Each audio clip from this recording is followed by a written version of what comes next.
Hello, everyone. Welcome to Oneness Conversations. And I'm here today with Neil Bakshi, and we're going to be learning a lot from him. Now, I've listened to a lot of his interviews, watched a few of his interviews, and they have been quite insightful. But I'm going to be asking him questions which maybe he's been asked before, maybe he haven't, but it's about learning more. And I'm excited to have this conversation with you. How you doing, Neil? Nice to have you on. Thank you. Welcome. I'm doing great. Thank you for having me on, Rahul. I'm excited to be here. I have so much I think we can dive into and explore, and I'm excited to share some cool things with you as well. So I'd love to get into it and just talk about an amazing conversation on oneness, because I Yes. think that it's something you and I both really connect to and come from a different angle probably, and it all links back into the same singularity in which it's from. So hopefully the listeners can get a couple golden nuggets out of it too. Yeah, absolutely. I'm sure they will. I'm sure they will. And I just want to give a shout out to Vinay Mehtaji, who introduced us. I'm glad he did. So just want to give him a thank you. Um, Absolutely, absolutely. Second that shout out, Vinay. You are an angel in and of yourself. So thank you. I want to know what paved the way for spirituality to enter into your life. Were you born into a spiritual family, or is it something that you've ended up cultivating as time has gone on?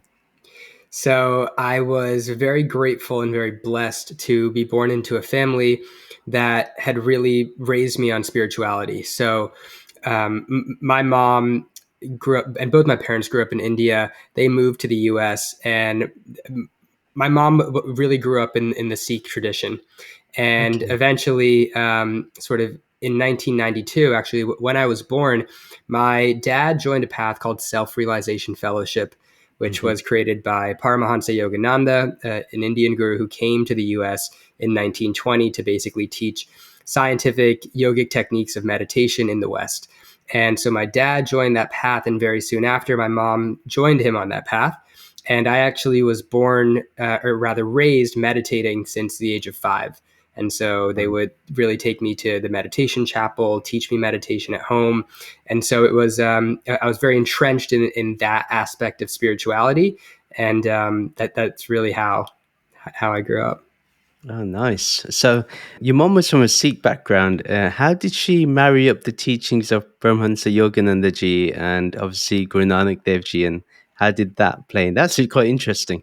Yeah, it is. And so it's so interesting because my dad actually says one of the greatest things he was attracted to in my mom was her spirituality and her Mm, she would go to the Gurdwara regularly, really pray, and it was one of my dad's favorite parts of my mom. And so she really would pray every morning before going to work, and she was a high powered woman in what she did. She worked in healthcare finance, and it's amazing. But she she married it up because I think Yogananda's teachings are quite universal and inclusive, because all of hmm his teachings actually link the Bhagavad Gita to the Bible, and he's basically saying mm, what they're saying in this Gita commentary is this, what they're saying in this Bible verse is this. They actually are saying the exact same thing.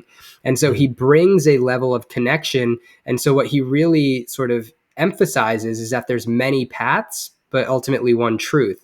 And so he basically says, it really doesn't matter what religion or creed or where you're from. We are all collective global United States. He calls the United States of the world, or the United States of the international, or something like that, where we are all this collective body that we may have different upbringings or roots or belief systems, but there's ultimately many paths and one truth that leads you to divine source, union, mm. oneness, God, whatever you want to call it. I do agree with that. It all stems from Vedanta, from the Upanishads, and all that they've taught is really it emanates from that. And then even from the Western side, there's lots of similarities. Then obviously there's obvious differences. We can call that diversity instead of differences. Diversity of expression. I I've kind of read bits of autobiography of a yogi. I haven't read. I read a bit, and I don't know. I don't know if you find this, but I think I read it too late on. Like, I wish I read it in the beginning of my journey rather than later on, because then I found that it didn't fascinate me, the things he was talking about. It would have fascinated me years ago. I recognize that. But like, it came a bit too late, I think, for me. It always comes at divine timing whenever you need it in your journey. I think he has some amazing stories in there for sure, and so being raised on this path, he actually has written so much. It far exceeds just the autobiography of Yogi. He has an entire collection of writings. I'm like, how did someone write this before, like within 60, less than 60 years of their life? Just like, you Yeah. really must have been an open channel for the divine to really flow. He's written these like lessons that I actually get mailed to my house every 2 weeks. And every lesson is on something different, and it's on some different aspect of life, and it's about how to spiritualize your daily life in all aspects of life. And Mhm. I think his teachings are just like, it expresses itself in many ways. So he has his amazing stories that he has in his autobiography, but then I think the teachings also are very relevant to just how do you live a life that is allowing you to bring more sacredness into your life, or rather make your life more sacred as an offering in and of itself. Hmm, that's very interesting. And yeah, I agree. Like, they've written so much. Like, I look at Swami Vivekananda ji, and like he lived, I think, till he was 40, maybe shy of 40, in fact. And yeah, he has, you know, so much work. I mean, they really devoted their life to spirituality, like truly devoted it. I mean, it's incredible. But yeah, that's really cool. Yeah, and he has done. I have read bits of his work on the Bhagavad Gita. He's done a commentary, I think, Paramahansa Yogananda ji, and I found some of the things that he has said in there very insightful, very well, really unique, actually. I'm going to go straight into the deep end here, and I'm going to ask you what is the singularity of oneness, and both philosophically and experientially as well. I love it. I love that you asked the experiential part of it too, because I have such an interesting story to share on that aspect.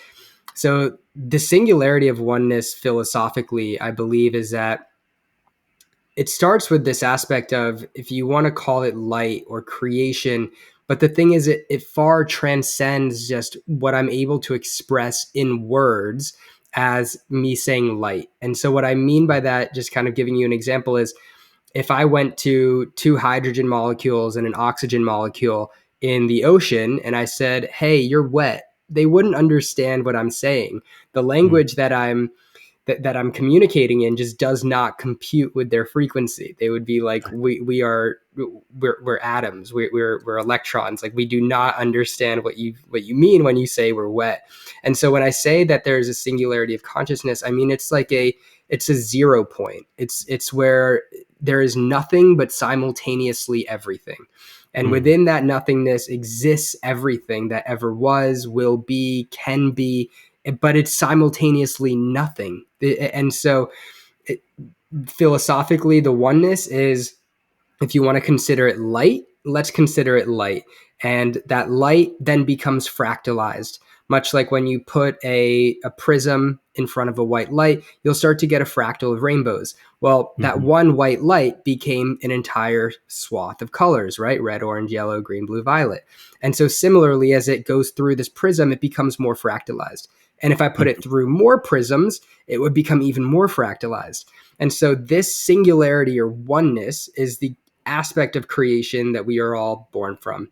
And it goes so deep. I can talk about causal planes, or I can talk about just higher densities of existence, but ultimately this singularity becomes more and more fractalized. And as it becomes more and more fractalized, in my view, it becomes more and more dense. And with density, I mean literally dense. Like, there's 8 billion humans. We're mhm, very dense, opaque beings. mhm, And as you pull that fractalization back up into itself, you get back into that oneness or that singularity, which is ultimately what I believe an amazing aspect of what meditation is able to offer, because it pulls mm, me back into that state of basically seeing between the overlapping thoughts of the egoic illusion of Neil, and coming into this space of, union, which is the definition of yoga in and of itself. It's union. It's this feeling of union in not just my body, but transcendent of the body. It's the spirit connecting back into its source. And another analogy I like to use is sort of if you think about a spotlight that's shining down, let's say on Earth. And this spotlight is broken up into billions of little tiny squares. And each one of those squares is shining down on Earth. And that's an individual. That's in a body. But if you look back at that spotlight, it's all from the same collective spotlight. We all have this spark of light within us that is from this massive emanating light. And so that's kind of this aspect of this oneness of singularity or consciousness that is tried to be explained in words. And then the experiential side of it, right? Yeah. Yes. That I think is sort of where this aspect of meditation also comes in, because we can talk about this kind of stuff until the cows come home, and we can study at end about it. We can read so many different philosophers or spiritualists or texts or watch videos, but I think I would never want anyone to actually just take my word for it. In fact, I don't think anyone should do that with anything in their life, because I think the only way to actually understand something, and also why we're here to live the human existence, is to fully experience the breadth of it, be it the breadth of emotions or life situations we go to.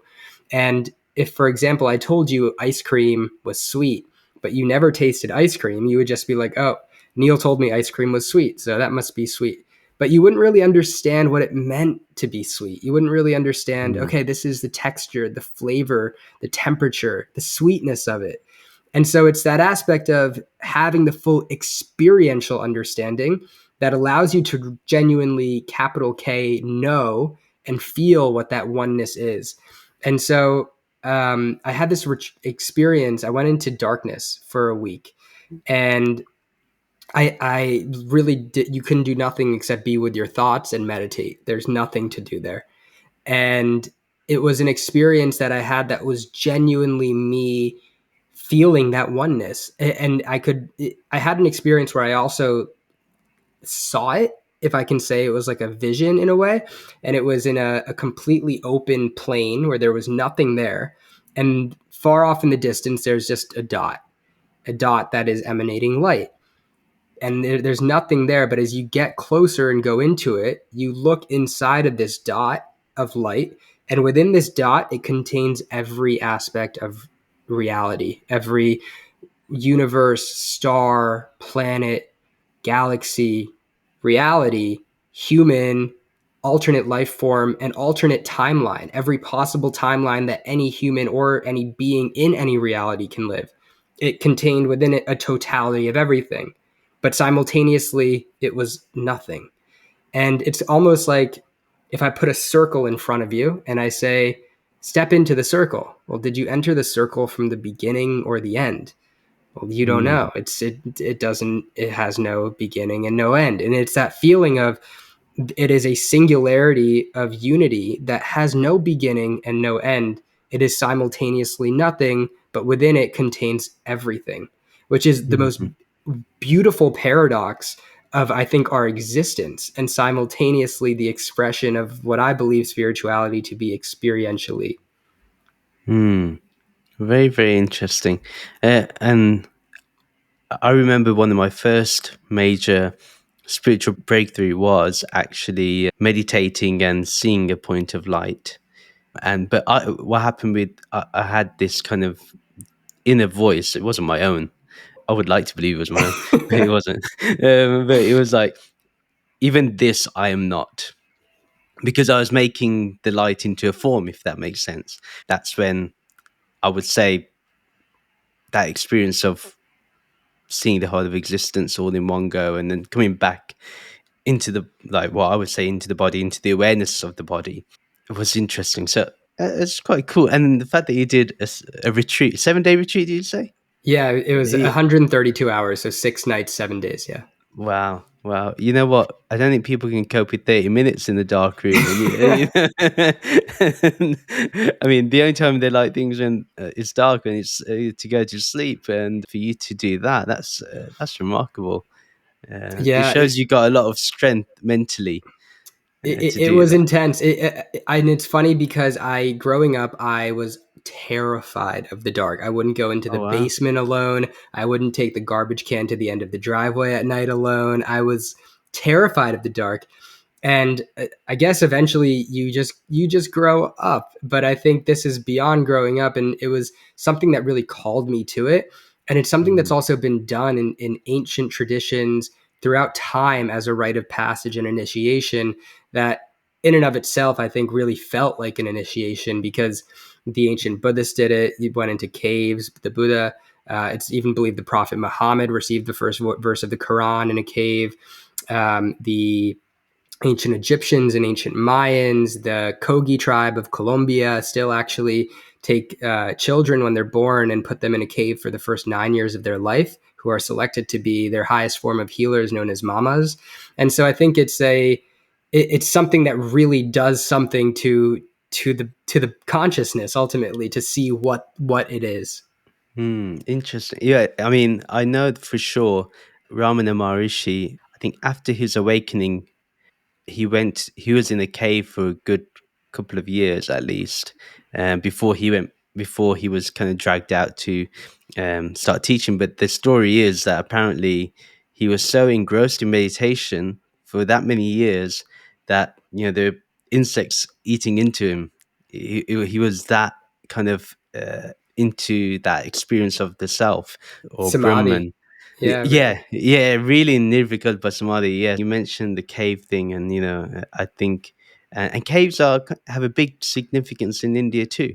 There are, I think, you see mini ashrams, or you see even like the deities. They're in caves actually. So it's, Yeah. yeah, there's a Yeah. massive significance. But yeah, massive respect for doing that. I mean, that's incredible.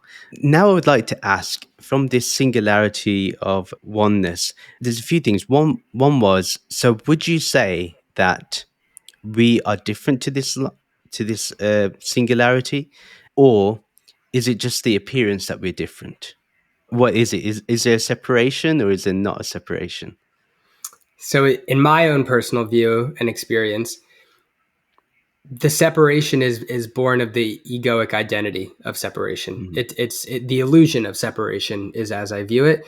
We are not innately different from this singularity, this light of singularity. We all are born of this singularity, and we contain the singularity within us. It's like taking, if I go into the ocean and I take a glass of water out of the ocean, is it different than the ocean? No, it's the same water that was in the ocean. It's simply in a glass. It's in a different vessel, and we're putting that vessel here.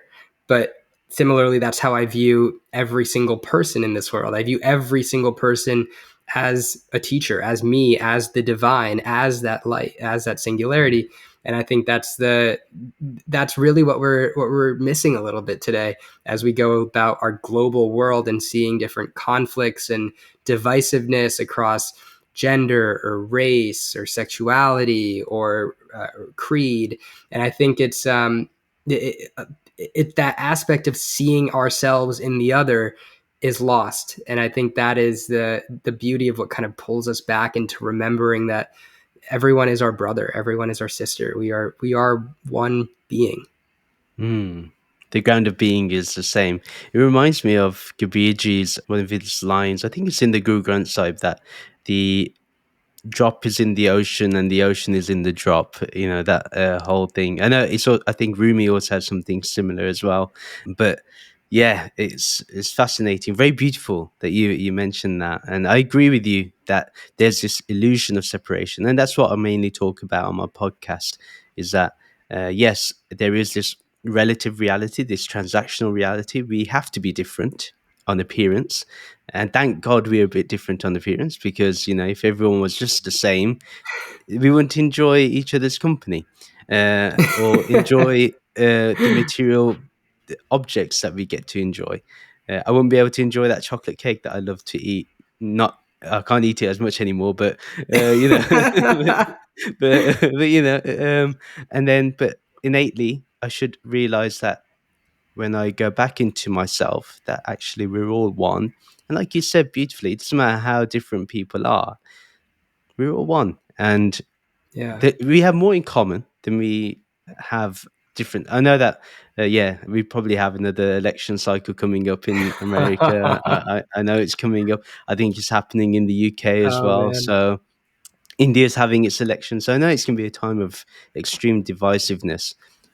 But at the end of the day, regardless of who wins, regardless of the journey there, if we all remember that, you know, the person that is in the opposition or so-called opposition is the same as us, I think it won't turn into hate. It becomes into a careful discernment of who you want to pick rather than, oh, well, I hate that person, hence I'm not voting for that person type of thing.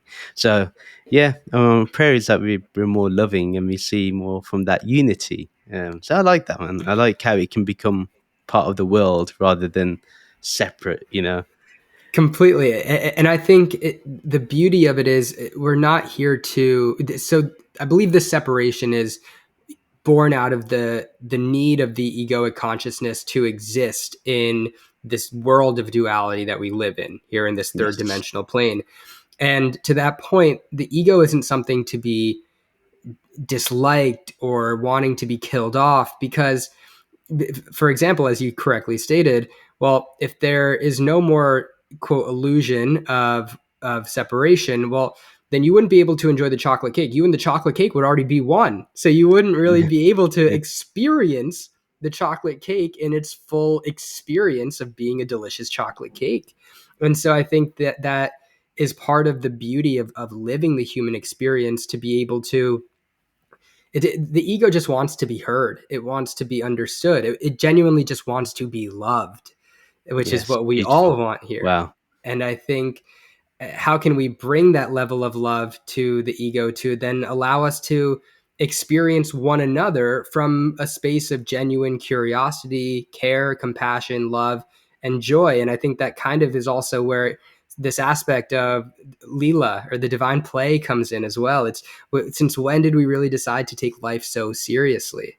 And I think that is a Mm. whole nother aspect of what this brings into the picture, but just yeah, something that came up as you're talking about that. Yeah, no, beautiful. Thank you. And now I'd like to know more about how did the angel numbers come into it? I know there's a story behind this, and maybe you want to share that as well.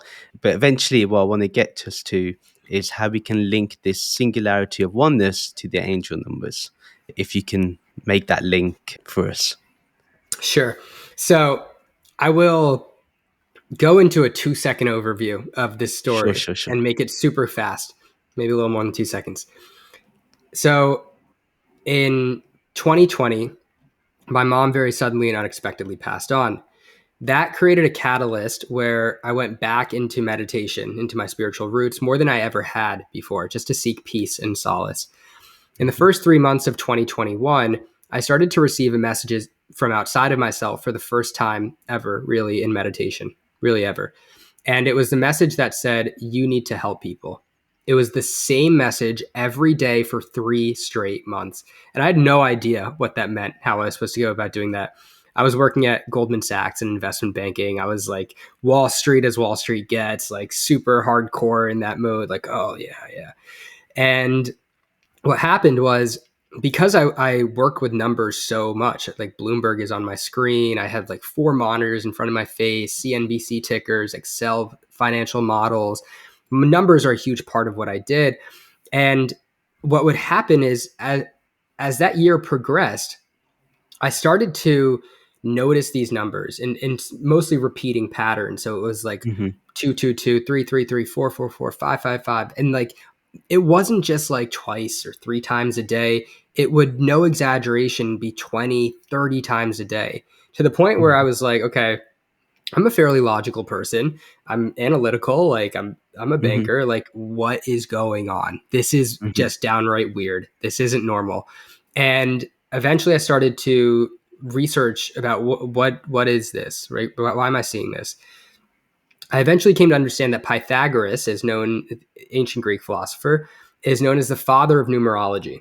And he says that every number in the universe carries an innate vibration. And when put into specific patterns or sequences or palindromes, that message is amplified. And the way I kind of think about it is you take single letters and you put them into strings and they become words. and they become sentences. And so it's almost like you're being communicated to in a different form of language, essentially. And as that went on, eventually I developed a skill to communicate with angels on a far deeper level.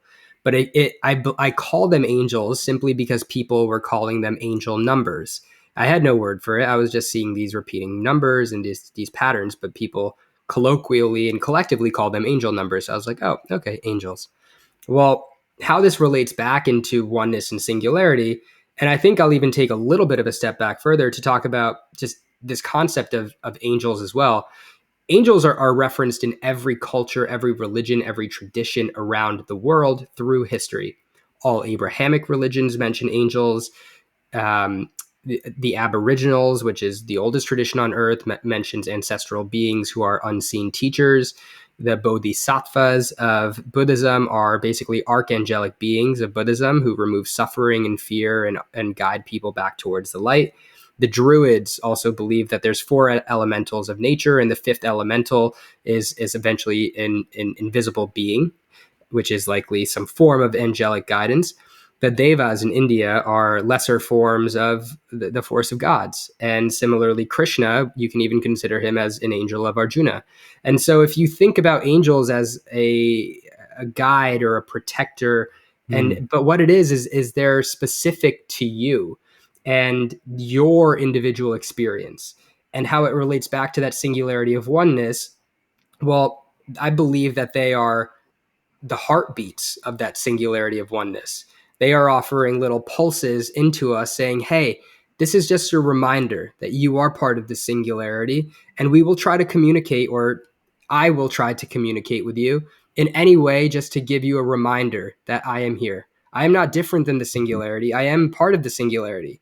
If we talk about the higher densities and fractalizations, well, if we pull the fractalization of us humans back up into itself, into the singularity, well, then you have a higher density layer of fractal. And that fractal is your angel or your higher self. It is all one, it is all the same Mm. concept. There's just many ways to express it and explain it. And so that's how I believe it connects into that singularity. Interesting. So, if I threw a curveball here, because you mentioned Krishna, Sri Krishna, and Arjun, we would say Sri Krishna is liberated. He's attained moksha. So, how can he come down into, well, I'm using language here, but take my language lightly because you have to correct me. But how can someone that has that is liberated come back into a certain form? Then would that mean they're not liberated, or is there something a bit beyond that that we need to explore? Type of thing. Sure. So if we take that instance, well, Krishna is an incarnation of Vishnu, right? And so, well, Yeah. if Vishnu is all realized and all knowing and all God, how does he come back into being? Well, I believe consciousness goes in a spiral evolution of dynamics. And so as the consciousness evolves and expands, it goes through the various planes of existence, physical, astral, causal. And ultimately, as you get back into this state of being an ascended master, so to speak, you can choose to come back and incarnate in a physical human body. So to not just experience the human experience, but to also offer guidance and assistance and support to other beings who are in their journey and relative experience of consciousness to serve all for the highest good of all. And Hmm. it's ultimately you are serving that oneness from which you are born. So that's kind of my view on that. Awesome. So basically, even though they're still liberated, but they can make that choice of coming back to help certain people. I think I can go with that actually. Yeah, I think I can vibe with that because it just makes sense. I mean, there's a whole thing about the inner guru, and although the inner guru is technically formless, but it can also be in the form of a master that you, or a guru, or a deva that you really are attuned to. So, like for example, when people say they've had the darshan of Shivji, instead of me being, um, instead of doubting it, I can actually see, well, it's still coming from that one source. It's that one same being, and yes, it's chosen. Of course, if that person is a devotee of Shiva, it's not going to come in as the Buddha.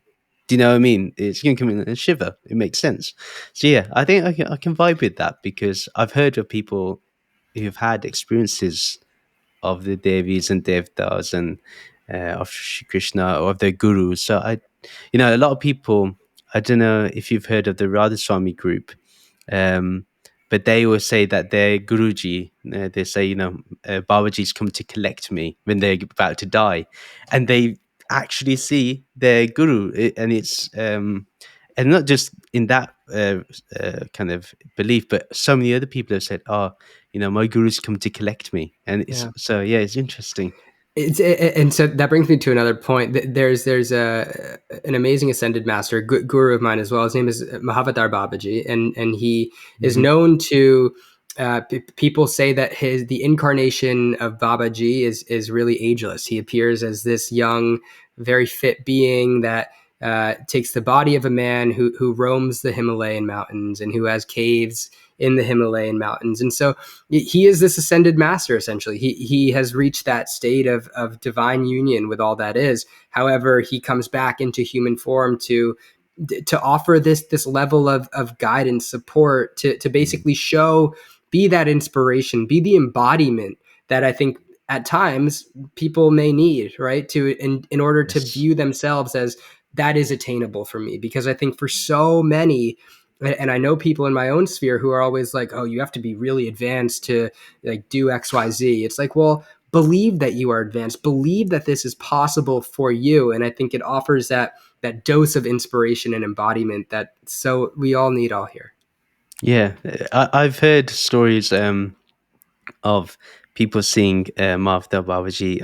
I've heard stories of, which is interesting to say the least. The reason why I say it's interesting, how can people see the same person and then point, oh yeah, this is a person that I've seen, like in different uh, periods of time. Yeah, So yeah. it is quite incredible. There's so much So that we don't know, right? There, it's yeah, like yeah, we yeah, just it's do true. not know, and we think we know everything, and we've been on this dot spinning around for such a short period of existence, and what we believe is the 4.6 billion year existence of Earth. And the thing is, we just don't know. It's all conjecture, story, theory that we can hope to create. And I think the beauty of it is how can we start to discover it for ourselves, and as you say, experience it for ourselves. Yeah, I'm always aligned with whatever science says, and I think we should always go along with science. But at the same time, I think science has become, again, it's today science is more materialism. So it's materialistic. So in the sense of, uh, unless you can explain by matter, it's not. It doesn't exist. And I think that's a wrong way of. It's But what Newtonian about this? physics. Yeah. It's What about the Newtonian. subject? Yeah. What about Well, the subject? exactly. What about the subject? And I think science and spirituality actually are not different at all. They connect completely in every aspect, in every way. In fact, spirituality is scientific in and of itself. If you even think of looking at nature, we see geometric patterns everywhere we Mm, look. We see the yes. Fibonacci sequence even in the way whales feed in the ocean. The creation of nature is scientific, is geometric. It is created of all of the platonic solids that we see, but simultaneously all aspects of spirituality connect into these scientific modalities.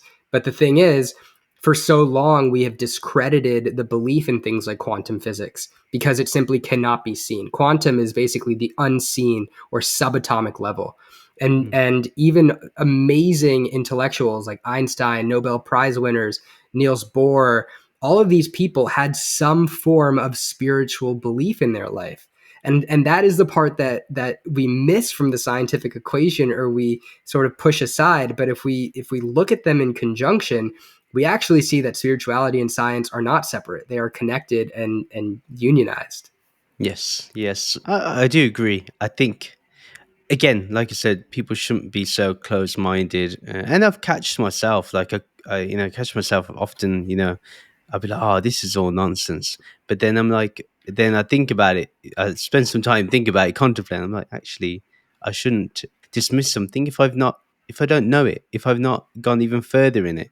It's something I should let it find me, or Mhm. I don't need to concentrate on it. I don't have to like dismiss it. Yeah, I think, and I think what's happened today, and it's just the state of the world. Is like, if you don't know it, just dismiss it. And I'm like, no, no, no. If you don't know it, you don't know it, and it's best to just say you don't know and leave Yeah. it open.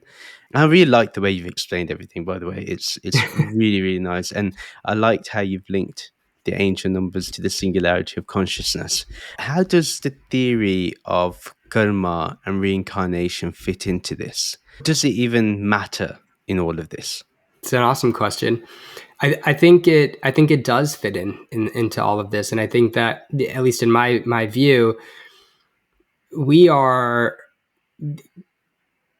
karma. Very simply put, is a law of very rudimentary in words. Let's say cause and effect, right? It's a wheel of one action creates a knock on effect to another equal and opposing result, similar to Newtonian physics as we know it. And so, what I think is, as we are born of this initial separation, let's say as we are created as a soul or having Mhm, a desire for individualistic expression that is created from the singularity of consciousness, we begin to embody ourselves, let's say, in form. And eventually we take, because we have a choice of free will, I'll call it a mhm, choice, and that choice is we'll get into that later, but we may not know how that choice works. And we make decisions that may be rooted in our egoic illusion of identification, of separation. And as we continue to experience the experience of separation in ourselves, being this, say, individual or human, we make these decisions that may have counter effects, right? So let's say I make a decision that hurts a relationship, or I make a decision that hurts someone in their life, or whatever that is. Well, it will have an equal and opposing effect. And that may take hold in different forms, in different ways, either in this lifetime or in another lifetime. And I think a mhm, way to think about that is there's a timeline of human existence that's experiencing itself as a collective. And we are popping in and out of this timeline at different times, in different roles, in different bodies, experiencing different things. And ultimately, the karmic patterns of that are what has occurred in our, let's call it past, but it's all occurring in a one singular moment. But what has occurred in a maybe quote past life that I'm carrying on a karmic deed or vow that needs to be ultimately realized. And as mhm, we go through this experience of consciousness experiencing itself in a spiral dynamic form, um, maybe it starts with things like needing our basic necessities met, and it evolves to feeling included in society, similar to Maslow's pyramid. There's different forms right. of explanation of consciousness, but I think ultimately we are experiencing ourselves, and we're learning. That's all it is. It's a soul evolutionary understanding of learning. And that karma can be realized again, as I say, in that same lifetime. So let's say I slap my friend. Well, maybe I'm going to get slapped back across the face. That is an instantaneous return of karma. Right. Or it can be realized maybe in a different lifetime, depending on the intensity of what occurred. So maybe in another lifetime, it can be a physical illness that maybe someone is born with, or someone develops later in life that is a direct result of something that happened in a different lifetime. And so I think that is sort of where karma comes in. It's this teacher. It's not something to be resented, but it's something to Mhm, actually be understood as a teacher and part of our own growth. And I think the beautiful thing that breaks karma is forgiveness, and ultimately self-forgiveness. It all comes down to self-forgiveness, because it is just you experiencing yourself as the part of the creator power. And so how do you fully forgive yourself for everything that has been self-imposed or self-created in your life? very beautiful. Uh, I like that. Forgiveness is definitely that breaking karma. And uh, just to kind of, again, throw a bit of a curveball here, I'm someone that kind of believes more or less that there is the appearance of free will, but actually, we don't really make any choices. The choices have already been made, one through the brain, obviously, but even the selection of what we can do is rather determined. For example, where I was born, that was determined, unless my mom decided to go on holiday, which probably wasn't going to happen on the ninth month. That's so many things are determined. When you mention free will, can you explain? Because you did mention you're going to go into that, so I'm going back a step to say, well, what really is a choice then in this? Yeah. So I specifically say choice of free will. And so what I mean by that is the choice is quite simple. The choice is quite black or white, in my view. It is a choice to align our will with divine will. And so Mm, my analogy for this one is, let's say you have an actor who's playing a role in a musical and you have a director. Well, the director is really the one who is directing the show here. He's going to tell the actor where to stand, what lines to say, how to say them. And the actor is just playing the role. And that's kind of how I view it. The director is the singularity source of all creation. The actor is me in the body of Neil right here. And I can go off script, and the director will say, "Hey, cut. We're retaking that one. That's not how this one goes." And that is the choice. The choice is either I align myself with the divine will, which is the director energy, or I can go off script, and but that's not really the choice, because it's not part of the experience that the play is creating in its optimal runtime. So that's hmm. kind of how I view it. It's a choice of free will, but it's an alignment of that free will with divine will. That is what the choice ultimately is. Yeah, interesting. And I vibe with that. For example, even in that situation, the actor can do improv, but again, the director can say, "Cut, mate. What are you doing? You went a bit too far here. I thought you were gonna smack that person." So it's interesting because obviously, well, I say that philosophically, it's the number one thing that I found in conversations with people from the Abrahamic religions, especially. Uh, they they believe that we have total free will, um, and we are responsible for those actions.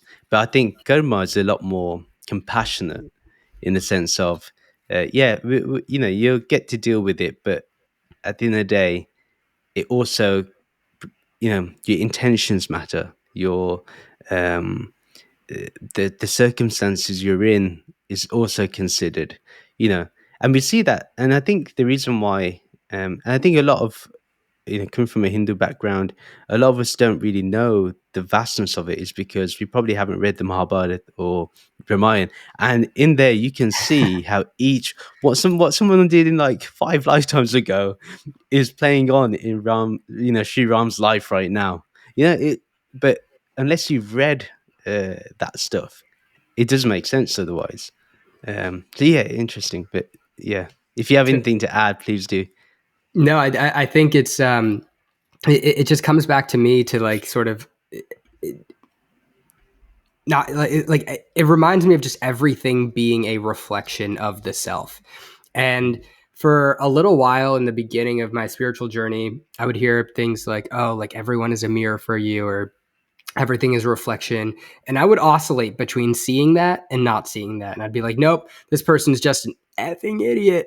But like eventually I was like, "No, it's actually not the case." Like every single person, if every single person within it contains all of creation, then it is simply an aspect of me that is being reflected back to me, that I have stuffed inside some shadow closet because I don't want to bear witness to it because of the pain that it would cause when I look at this shadow side of myself. But that's why I think, how can we really understand not just others but ourselves on a deeper level? Well, I think this is where things like the golden rule, for example, come into timeless wisdom. Well, treating others like we want to treat ourselves. Why is that? Well, because they are us, we are them, and the aspects are ultimately being reflected back to us. Hmm. So that's sort of what you just triggered in my mind as you talk about reflection. Oh, yeah, the golden rule is quite true. I think if we all actually truly practice that, this will be it will be a nicer place at the very least. So I want to kind of ask, how important is devotion in your life? Because I get that sense from you from our conversation already. So I wanted to know really. how important is devotion? How does it play on in your life, and has it grown, especially after 2020? When there's a tragedy that you face, when did it kick in? And has it been there in the background, and then was just like, Neil, I'm actually here. Yeah, You are so full of with the best questions I have ever thank been you. asked on any show. Truly, the depth of your questions that resonate with the deepest part of just spirit, not just me as a soul, but spirituality in general, and what it means to be a spiritual person. Amazing questions. And I'll say in the beginning of my life, devotion was not key at all. Right, I was a young kid. My parents were taking me to learn meditation, teaching me. I was doing it like I was like going to karate class or like trying to learn the piano. Like it's not something I was very passionate about. Yeah. And I sort of like drifted away from it as I worked in banking and became fascinated with all the money and needing to be successful and needing to be someone and external validation. And after my mom passed on, and I started to really feel the power of meditation and the peace it brings. And then when I started to communicate with angels ultimately, and then connect into the like I call it God, right? It's a very divisive word, and I don't usually say it because I'm like, oh, are people gonna take this one because it's like has a connotation to it? But that's the energy to me. It's like that force energy that moves, but it's not the common way most people perceive that word. But the when I started to feel that energy for the first time and see it in my life start to work genuine magic in ways that I can't even begin to fathom, people I was meeting, clients that were coming to me, my business that was suddenly growing out of nowhere, feeling a deep level of peace and connection, getting downloads and just feeling so connected to God consciousness. I started to really develop this sense of love, like love that transcends any kind of romantic love I've ever had. Like it even transcends like the kind of love I had for my mom, which is like unconditional love. It's like but it is that kind of love. And Mm. then and then I got to the point where I was like, yeah, like this is like the number one goal of my life to like I got to just focus on my own self-realization and focusing on connecting into that God consciousness energy every single day and give all of my life to that energy because it is not me. I am the actor, the director is writing my script. And what happens if I not sacrifice, if I surrender my life to that energy, and it has become devotion is number one two in my life, right? Number one is the connection to God consciousness. Number two is devotion. It doesn't happen one without the other. The two work in tandem and they're a duo. And that's why I think your question is really deep because not many people get that deep and that level who aren't actually fully aware of that. So thank you for asking that. Oh no, you're welcome. You're welcome. And I used to avoid the word God. I would say just in the space of maybe a couple of months now, I've been kind of really comfortable with it because I'm like, yeah, I know what that means. And if somebody questions me on it, I can give my definition, Yeah. um, as much as I can. Out of Um, curiosity, it, what is your definition, if I can ask you? oh, yeah, that's so. I would say it is ultimately God is just formless awareness. It's awareness of awareness itself. And that is, uh, I wouldn't like to say space, but that's the only way to describe it is this infinite space of formlessness. And as you mentioned, it's that nothingness that goes into everything. And, I've seen it, I think, on your website, and I think I've heard you say it now as well. And that's essentially it. All forms, this existence that we see, is just a manifestation of that one, which is why I kind of, and yeah, you can have devotion to that because everything is then divine. Everything is from the pen that I write with to Yes. the beautiful eyes of my son and the embrace of my wife and the silly IMs at work and like, all that stuff. One can use as devotion. So I think so then everything becomes God, so to speak, Yeah. not gods.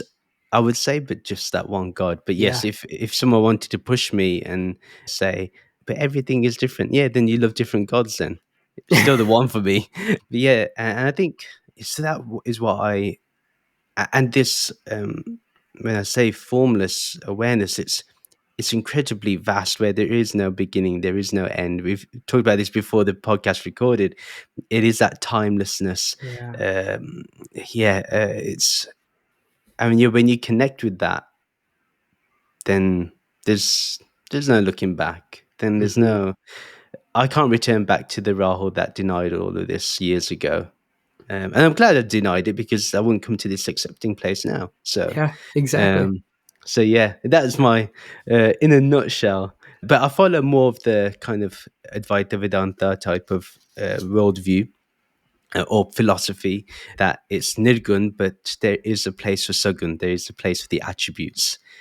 Yes, it's ultimately attributeless, but for to get to that state of attributeless, I don't think it's for everyone Yeah. either. So I have to. That's where I think compassion comes in.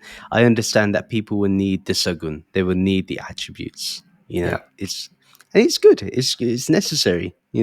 Totally. It's different for everyone, right? It's everyone's own individual personal experience, and the beauty of the human experience is that there's no one right answer. In fact, Yes. there's over 7 billion right answers, and Yes. they're all different and they're all beautiful in their own right. And one of my favorite views on human consciousness is you have a heart and you have a liver, and you have a heart cell and you have a liver cell. And if I take your liver cell and I put it in the heart, and if I take your heart cell and I put it in the liver, your body won't operate to its full optimized capacity that it could if your liver cells in the liver and your heart cells in the heart. And that is how I perceive the collective body of human consciousness. We are all Mm. individual cells playing a role here. And maybe in one organ or one role, we need to be in this sort of manner. And another organ and another role, we are behaving in a different manner. And the beauty is all of us fulfilling the roles that we need to be fulfilling make the collective body of human consciousness operate to its most optimal degree. And I think that's sort of very similar in terms of not everyone needs that other aspect of it. It's what is right for you, what allows you to operate most optimally. I agree. And I think this is where I wish there was a little bit more unity in the spiritual field. And the reason why I say that is because, for example, if I know somebody's going through something in life, I can say, "Oh, you know what? Go to Neil. You don't come to me. I can't help you. My podcast is not going to do anything for you. Go to Neil. He'll help you in this."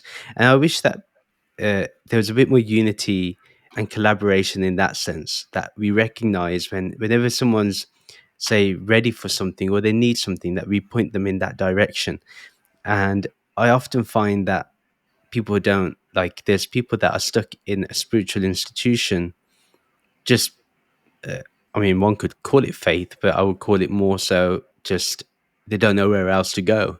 For example, I have a lot of people that come in with mental health issues, and I'm like, well, go to a therapist before you start meditating, because meditation is not going to help you. It can help you if you go along with the therapy. So those type of things, like, a lot of people don't do that. They're like, oh, stay with me, listen to my podcast. This is the only place you can find peace. And but I feel like there should be more collaboration, and I would hopefully, that happens more and more. I think it is. I think we're headed to a place in a world where that is happening. And it's funny because I had a personal experience like this because I teach different workshops, and so I own a yoga studio in New Jersey where I teach breath work, and I teach different sort of, let's call it, healing workshops: emotional, Nice. mental, spiritual, and talk about angels, things like that. And I was like, oh, like I'm gonna make it a thing to do more workshops and teach more stuff. And then when I was in this dark retreat, the message I received a message that was like, no, like you don't need to continue to do more. You bring in other people who are also experts in their field. And so I was like, wow, that makes my life simpler. That helps me uplift other people in sharing their very special gifts and bring them exposure into the world. and it's a win-win for everyone. And it's like you're uplifting everyone else and yourself, and you're not grinding yourself to the bone. And it's everyone has a gift. You get to just help them express their gift and show them to the world. And so I'm like, wow.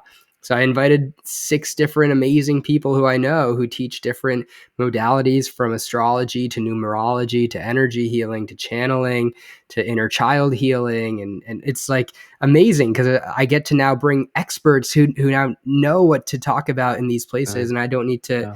feel like I need to be the peg that fits all of the different squares and triangles and circles. Yeah, like everyone should like concentrate on their. I know they call it.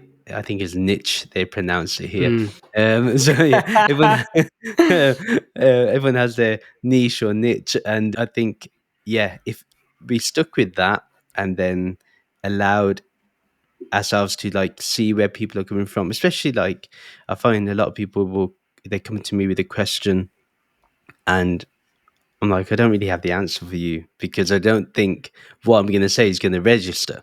Because everyone has their own journey and their own growth and where they want to be. So I think it's amazing that you're holding. When is that, by the way? It's all throughout the spring. So All everyone right. is coming in on a different Okay. weekend and leading a 2-hour workshop of Beautiful. their choice. I literally told them, I was like, bring whatever you want to be inspired to teach people about. And I Wow. think it's super cool. Yeah. In All right. person and virtual. So yeah. Oh, brilliant, brilliant. And yeah, that's really cool. I think people will benefit from that. And it's great that you're holding that space. So really, you're the singularity of oneness there. And these are the fractals. Oh, So yeah, that's wonderful. Uh, Brilliant. So I wanted to ask if you could do a reading for me. Thank yes, you. I Yeah. absolutely can. And so, as we talked about a little earlier, so angels are basically your higher self is how I view it. It's part of this singularity. It's you at a higher plane, and you are basically calling them in to receive guidance. And similarly, how we talk about time, time is an illusion. Time is the fourth dimension. Time is only as we perceive it in the human construct, having a definitive past, present, and future. But as we sort of move into higher dimensions and planes of existence, there are multiple timelines all existing simultaneously in the eternal now. And Mm. your angels or your higher self see all possible timelines that you, as Rahul, in this body, in this time, in this moment, can take. And they will guide you towards what is in your highest good and the highest good of all. They can never cause harm to people and never bring into being anything that you do not want to happen. So, who we're calling in are these beings to help direct you and guide you into what is in your highest good. And so what we'll do is a specific area of your life. So I do various types of readings. So we'll just do a very basic 3-card reading. And this is one specific area of your life. It can be in your relationship life, career life, purpose, home, family, whatever, find like whatever you're curious about, the podcast, anything. And having an intention directs the energy. And so what happens is we will lay out the cards. I will ask you to repeat an angel blessing after me. Mhm. And we will then, I'll pick 3 cards from your energy, shuffle the cards with your energy intention in them, pick 3, and then go into the reading. And once it's the channel is open, it becomes a open channel. Basically, you are free to ask questions back to me, and I will ask it to your higher self and guidance, and I will deliver you the response. And so it can be a dialogue. So it doesn't need to just be, hey, this is what Mhm. it is, and that's all we go. No, it's just a conversation. So I will ask you, what is your intention, or what are you looking for guidance in that I can, Yeah. yeah, Yeah, right now I'm at a crossroads with I don't know what to do with the podcast in the sense of I want it to become my full-time thing and I don't know how to do it. Is it creating courses? Is it sticking with Patreon? Like those are the type of things I'm just like totally like questioning right now as I'm trying to find how I can make this full-time instead of something that I do as a hobby type of thing. sure. Great intention. So I'll do this on a little bit of a mini expedited basis because usually this takes, it's a longer form thing, but we'll just do this really briefly. So Sure. I'll ask you to just get comfortable where you're sitting. Close your Hmm. eyes Hmm. and just take a few deep breaths in through the nose, down to the belly, exhaling through the mouth. Continue to do that on your own. And as you do this, bring in a feeling of gratitude into your heart. It can be gratitude for anything, your family, your home, the podcast. Let this gratitude now start to expand and wash over you. If you can feel into a color that this gratitude has for you, see if you can feel a color for yourself. As it expands across your entire body, every cell in your body, out of your head, fingertips, and toes into your auric field, elevating and lifting your vibrational energy. In this space, now consciously call in the energy of your guardian angels, spirit guides, beings of love and light energy, and your higher self. As you do so, their presence of unconditional love surrounds you, lifting your energetic frequency even higher. Take one deep breath in through the nose, all the way down to the belly. Exhale through the mouth. And when you're ready, you can return back. Cool. So these cards will be right here, and I am laying them out. They are these orange cards, and if you can just basically visualize your hands on these cards, again, this is what it looks like. Just visualize your hand on this and repeat this angel blessing after me. Thank you, angels Thank you, angels and energetic beings and energetic beings of love and light, of love and light, for revealing to me for revealing to me what I need to know. what I need to know. I'm willing to listen I'm willing to listen and receive your guidance and receive your guidance for my highest good and wisdom for my highest good and wisdom and the highest good of all. and the highest good of all. So I say, and so it is. So say, and so it is. Thank you. Thank you. Thank you, angels of Rahul, for revealing to Rahul through me what he needs to know. For his highest good and wisdom and the highest good of all, may we be clear and open channels of communication, free of any energetic distortion, to deliver him a message regarding his intention as to how to move forward with the podcast to make it his full-time thing. We request a most benevolent outcome to receive your guidance as clear channels for the highest good of all. So we say, and so it is, Taisha into Doe, Taisha into Doe, Taisha into Doe, spoken as it is stated, and so it is done. Thank you. So with your energy and intention now in these cards, I'm going to shuffle them one last time. I'll lay them out. And I'm going to pick 3 cards from your energy.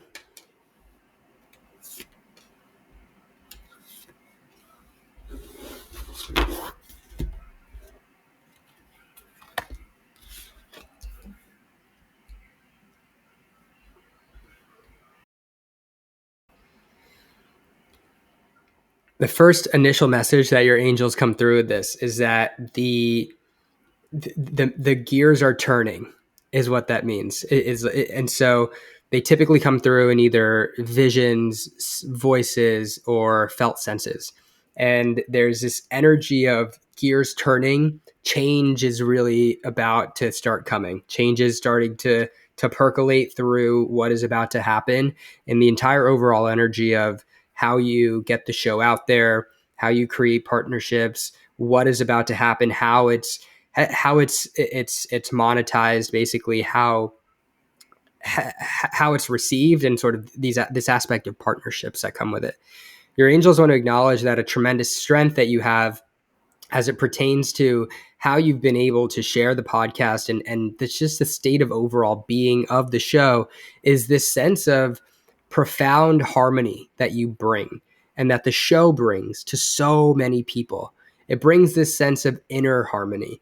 And simultaneously, your angels are also providing an aspect of harmony that pushes it forward in a way that almost feels like it's silk that's being sort of felt, as it's so soft and like felt on the body.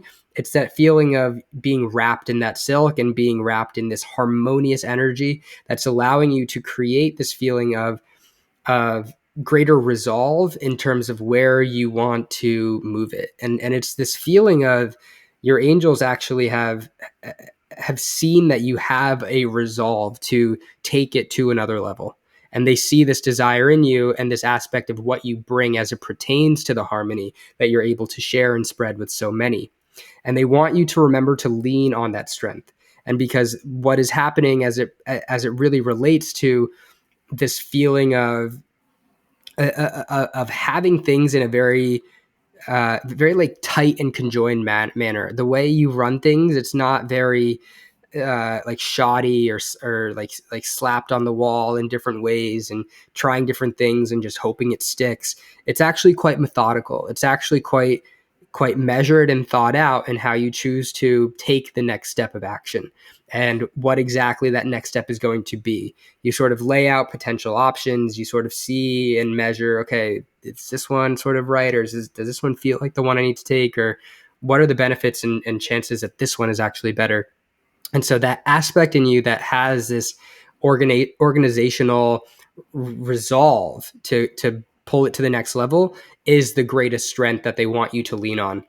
What they acknowledge that is in your heart that really wants to come out is a feeling of really putting yourself into action, like lighting this fire within you that's like, okay, like sometimes when things happen in our life, we're like, okay, like, I'll take a step back a little bit. I'll wake up a little late today and it's okay. And, I can give myself a little break. Yeah, that's not where you're at with this right now. It's this feeling of deep connection actually into the solar plexus, deep connection into the fire within you that is now ready to move and direct this energy in a very conscientious way that's like, all right, this is Rahul in action. We're like, we gotta like get out there now. Like I gotta send out these emails. I gotta make these connections. I gotta talk to these sponsors. I gotta like this is like me laying the groundwork and foundations. It's me putting the structure into the earth to say, okay, now I'm starting to build the house on top of the structure. But the first formulae is that base layer that we've cleaned out sort of the grounding and we're building now. You're in this phase of building and genuinely putting in the work. And the thing is, it's not going to feel like work because you're actually quite energized to do it. You feel like it's at this stage where you're like, okay, now it's the time to actually do this. And you actually know already the avenue that you want to take. Part of what your angels are saying to me is you're somewhat looking to this reading as a little bit of a confirmation as to, oh, is this the right thing? Because you want it reflected back to you. But you actually already know. And that energy is ready to come straight from the heart because it's being really like lit on fire by the divine. The last area is going to be sort of around it's sort of a challenge, so to speak, but it's also a focus because as things start to evolve, especially when it comes to, it's kind of twofold. The first fold is that you might be pushing yourself hard, hard. Like you're someone who's really, when they put themselves into action, they go all the way. You don't half-ass it. You're not like, okay, like I'll put in some of the work here. And no, like when you put it in, you put the effort in.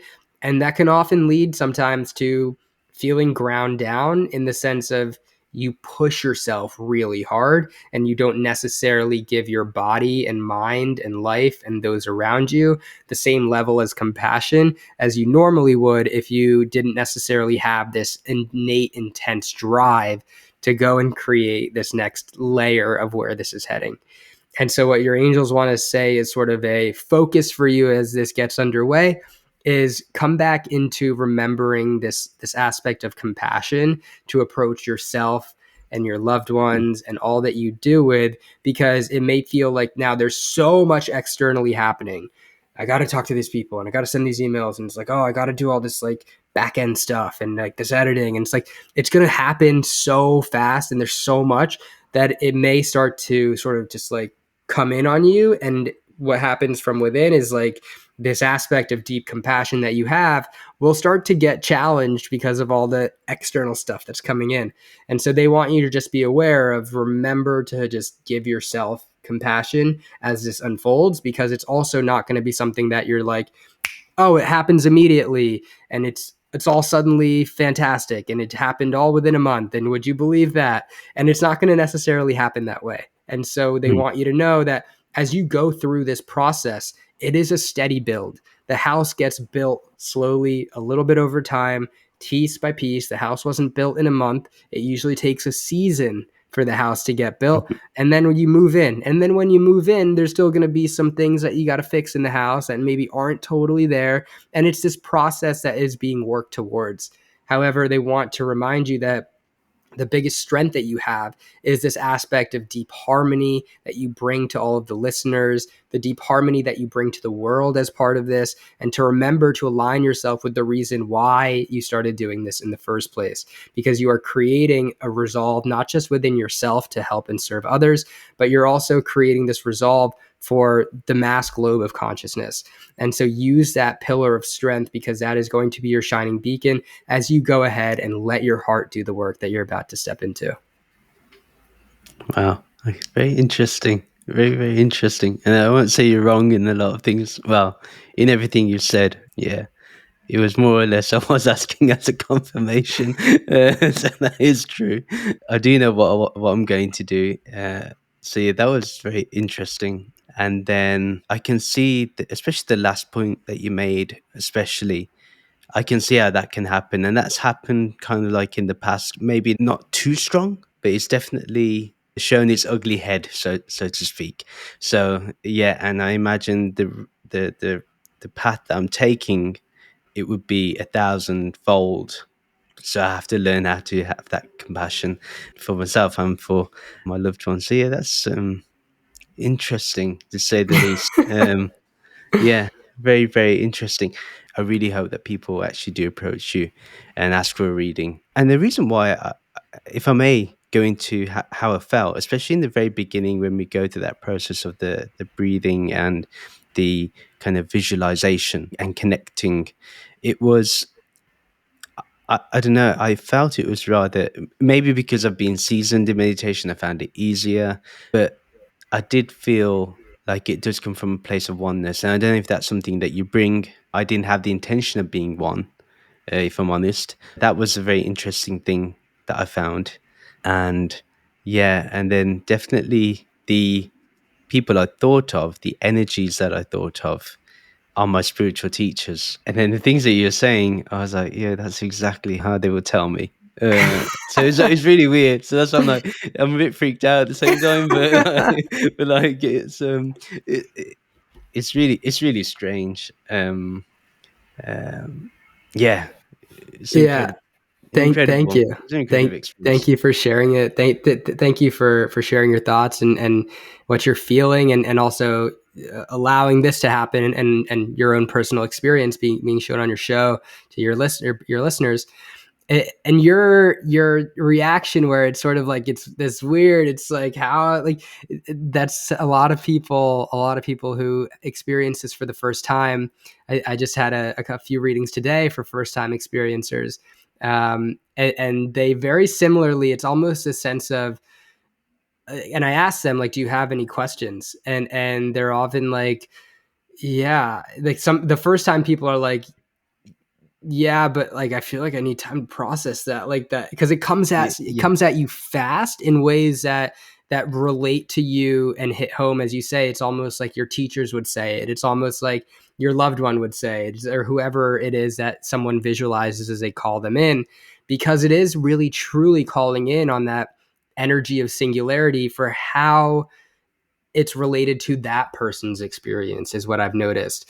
And mm, and it's ultimately, I really just fully try to open myself up to be like just a very clear, open channel for whatever is going to come through, no matter how weird or strange it is to me, because I've come to see that if I need to tell someone that they need to cook lasagna for their parents or change the doormat of their sister's house, well, that's what needs to happen, and that's what's yeah. supposed to come through. And they're like, how did you know that? I'm like, I don't know, I just got to say it. Interesting. If I may ask, I know we're running towards the end of the time, but like, do you view the same energy that I would view, or the person that you're doing these readings for? Do you see? who they've called for? And is that how it happens? Because that's incredible. Sometimes, yeah. So I need to really, really focus in and just be like immensely concentrated for that to happen.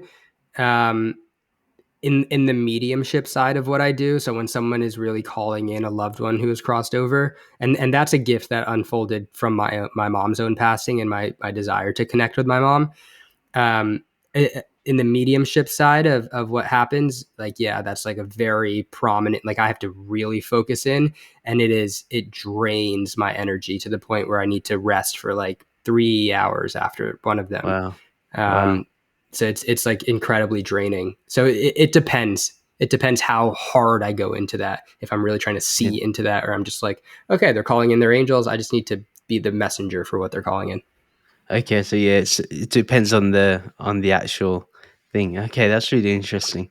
I was wondering how that is. And then would you say, like, based on someone's spiritual attainment in their life, do you think, not me or the actual people they're calling, is it does it tend to be easier for someone who's like, obviously they're calling someone more spiritually evolved for that energy, for guidance? Do you think that's they're more easier to tap into and to give messages from than someone, say, oh no, their next door neighbor? I actually think it's a direct correlation to the person I am doing the reading for.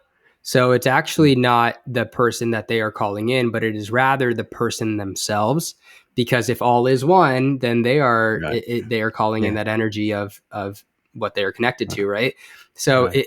I've noticed that for the more spiritual people, it opens up like a flower. Like I'm like, oh, all right, like you can really connect to someone's angels that way, depending kind of on that levels of that person's openness.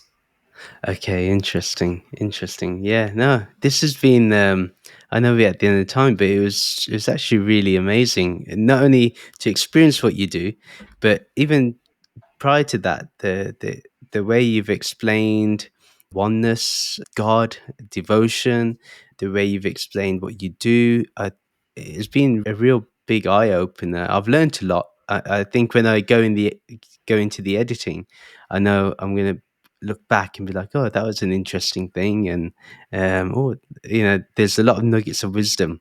I would suggest to my listeners that, and people who view the podcast, look at Neil's website. I'm going to put it in this show notes and video description, so everyone should take a look. And if you find that you're called to do it, contact Neil. I think you're very approachable. Even the way we've got, I think actually, I think Vinay just contacted you a few days ago and we got this in. So Yeah, yeah, that tells you how approachable you are. I've had some people give me a hard time, and you haven't. And if anyone lives in the New Jersey area, and I know there are people who do because I can see who view my podcast, do check into your yoga studio. Where's your yoga studio? Where's it located? yeah. My yoga studio is in Pennington, New Jersey. It's right outside of Princeton. And yeah, no, I mean, just let me know. I give different energy healing sessions. I lead different workshops, different retreats in the area, all over the world. Like, just reach out to me, set up a free call. Honestly, I love to just connect with people. It's my favorite part of life, people and the places we get to go. And I just, if you're interested in working with me or any help in any way, or just want to chat, just reach out. It's we can have a fun conversation. Brilliant. Thank you so much, Neil. Thank you for being on the podcast. And we got to have you on again. I know that prior to this call, we talked about we're going to look into time and discuss that. Yes. So, I'm going to have you on again for sure. But thank you so much for everything. Thank you for the reading. Thank you for your wisdom. Again, I wish you all the best. You definitely deserve it. Stay blessed. May God bless you always. May God bless you too. Thank you for having me on, as well as all your listeners. Have an incredible rest of your day wherever you're listening to this from. Thank you. Thank you.